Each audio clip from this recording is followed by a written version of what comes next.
Hey guys, take a look at this cool and super rare intake manifold. It's called the Crossboss. That has the inline Autolite carb. Now look, it's not quite an all Cleveland component here, but a bit of a relative of some sort. And I'm just talking about the big bad 4V Cleveland heads that it bolts down to. In this case, it's the Boss 302 4V heads. Basically, Ford engineers and Autolite come up with this design and this arrangement for it to be used in the 1970 series Trans Am.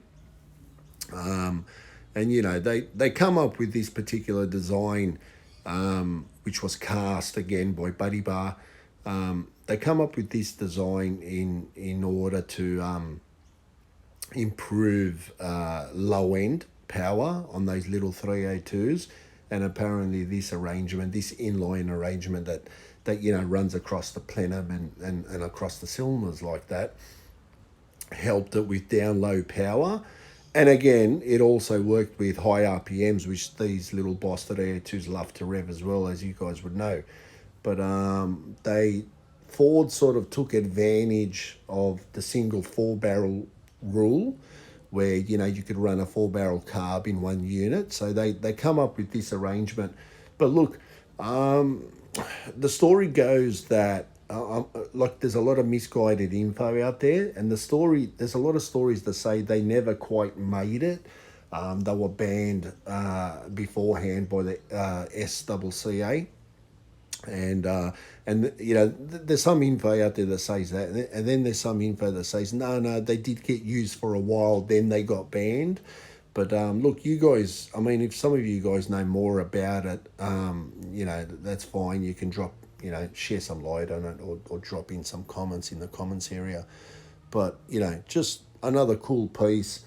And they come out with 875 CFM and a 1425 CFM versions. And now, apparently, the first batch of these carbs were the race experiments and productions. They were like 15 or 20 or 15 or 30 of them made, and they got their own little part numbers and that to identify them. And then after that, they made their production. They made a total combined of less than 700 after that, just to meet the production criteria, the rules and things like that.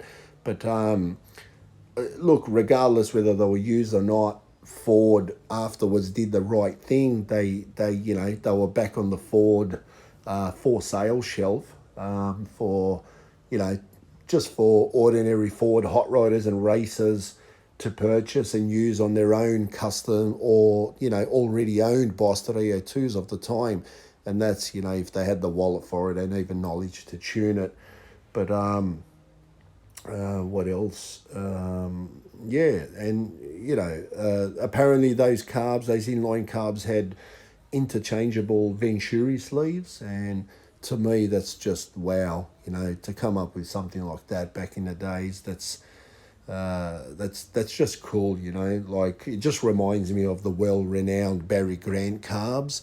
They had those changeable Venturis, and that was like decades later. But that's just something cool. But again, back to the intake itself, you can see it's a cross ram design, which has laid over runners, basically replicating again a tunnel ram effect, but all nice and low in height. For those rules in place. And also, complementing the high RPMs when used with them, Boss large port 4V Cleveland style heads. The top plate inlet holes are perfectly spaced across the plenum also. And going back to the cross ram style, it's very similar to one of the other vids that I have earlier on. If you've watched the Budmore Cleveland cross ram NASCAR intake, so it's basically the same as far as design aspect, but obviously on a 302 wins a Boss, not a Cleveland. But yeah, look, it's nevertheless, it's a cool badass intake, very rare. I got a pick up there showing of one that sold years back for like 7,200 US, and that just goes to show how rare these things are. A little bit of motoring history there, what else can I say? But how cool again would it be, if you were to find one of these things and just simply use it on that unique boss build up, and perhaps on a GD40 project, or just simply on that high end vintage Mustang build. But regardless, it's badass. Thanks, guys.